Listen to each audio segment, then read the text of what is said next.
Na kayo? Mahigit kumulang. Mga trash can natin, oh, ayan. Kompleto po dito, naka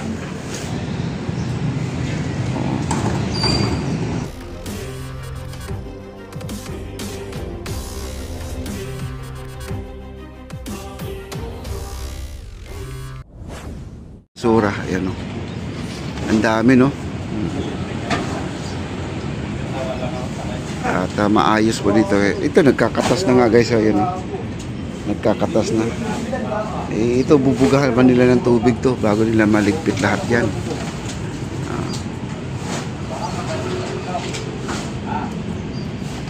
Ayan, no? Naglilinis po sila lagi dito. Ayan, mga trash can natin, oh. Ayan, oh. Kompleto po dito, bago na po yung mga plastic cellophane. Ready na po muna yung gabi po yan. Para naman ay ito, may isa pa sila. Nakailang deliver na kayo, sir? Ganyan. Nakailang box na kayo? Mahigit kumulang. Marami na. Ayan, guys, oh. Ayan. Mahigit kumulang na raw ang kanilang nahakot. Ayan. Okay. Itong mga ano nila, basurahan nila, no? Sila yung nagpipick up. Nandun po yung sasakyan nila sa labas. Doon po sila nagtambay, no? Nakita niyo ang malaking truck doon. Tingnan po natin yung truck. Yan na po. Tutulak na po nila yan, no? Ay, sasagi sa taas, oh. Sasagi, mahulog sa mukha mo. Yan. Okay na.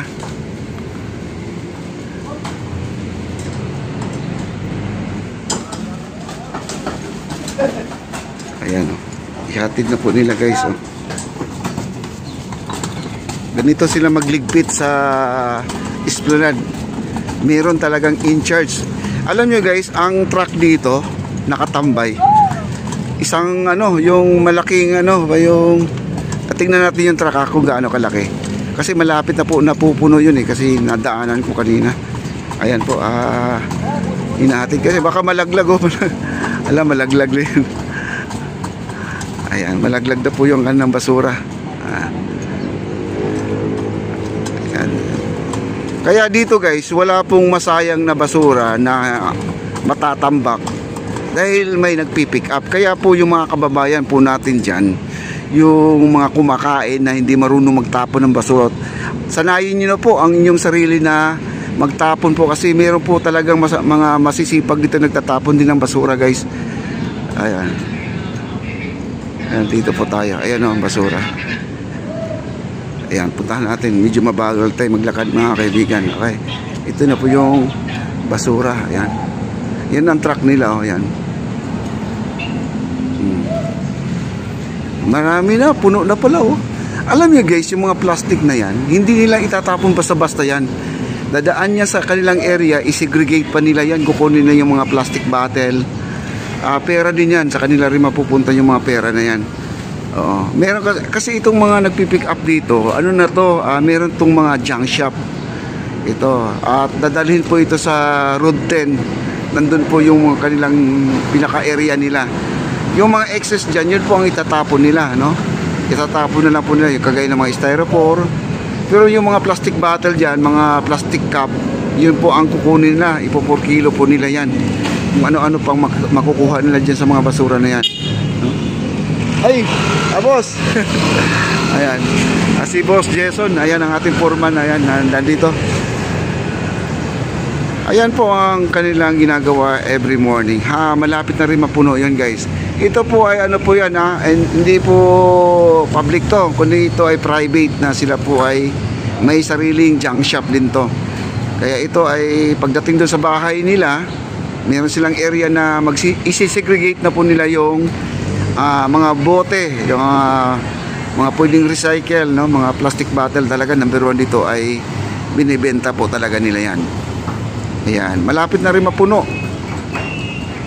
Pero siguro ito, guys, isang truck lang to. Hindi sila makabalik dito kung ilang beses pa.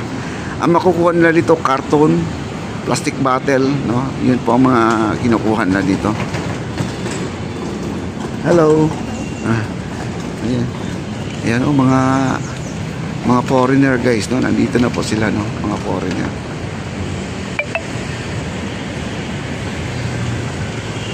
Ayan, mga foreigner. Ayan. Yan, inaayos na po nila yan.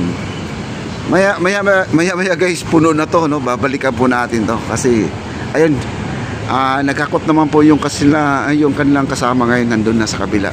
Ayan, napupuntahan na po nila guys.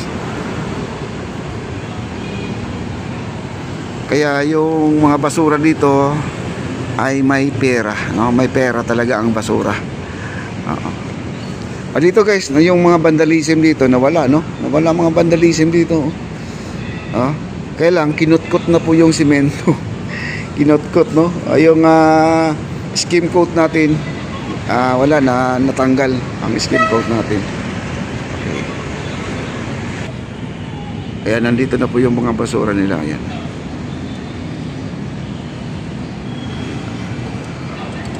Na-pick up na po lahat yata nila kasi hindi na gaano puno to. Ayan, hindi na ayan,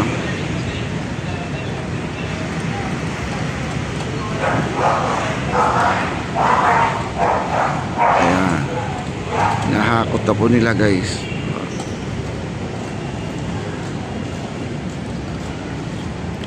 Ito mga ka-viewers ko, ganito po sila magligpit sa kanilang mga basura dito sa ating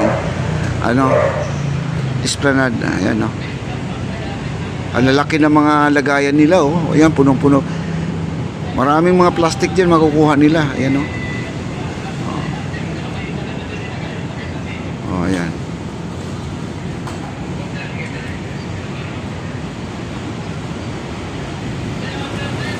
Eksakto lang yan guys, yung dala-dala nila, puno na yung truck nila.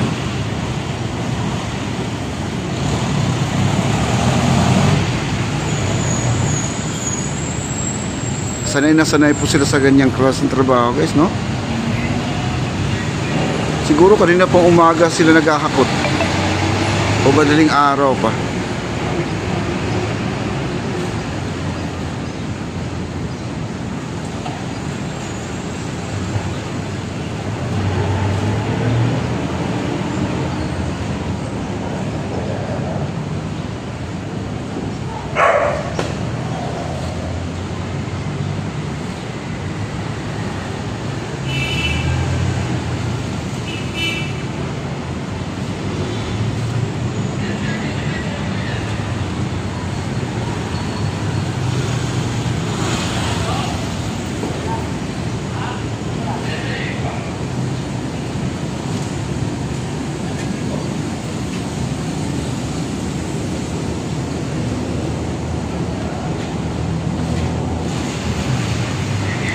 Ayan, natatapos na nila guys. Eksakto lang talaga, puno lang po yung truck nila. Sa isang araw, isang gabi, isang truck na basura na ganyan po ang kanilang nakukolek sa ating esplanade. Ano lang po yan guys, phase 1C lang po yan. Wala pa yung ating maestranza, no? Hindi pa kasama maestranza dyan. Punong-puno na, yan. Kaya ang ating esplanade napakaganda na at talagang alagang-alaga po. May naglilinis pa doon sa mga lamppost natin, yun yung nakadilaw doon, naglilinis siya ng lamppost, yan, ayan, alagang-alaga po ang ating ang ating esplanade.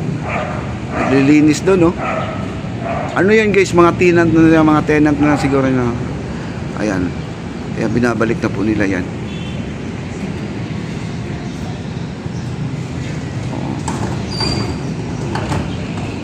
Yung mga tenant nila, parang tapat ko, linis ko, parang ganun lang po sila guys, no?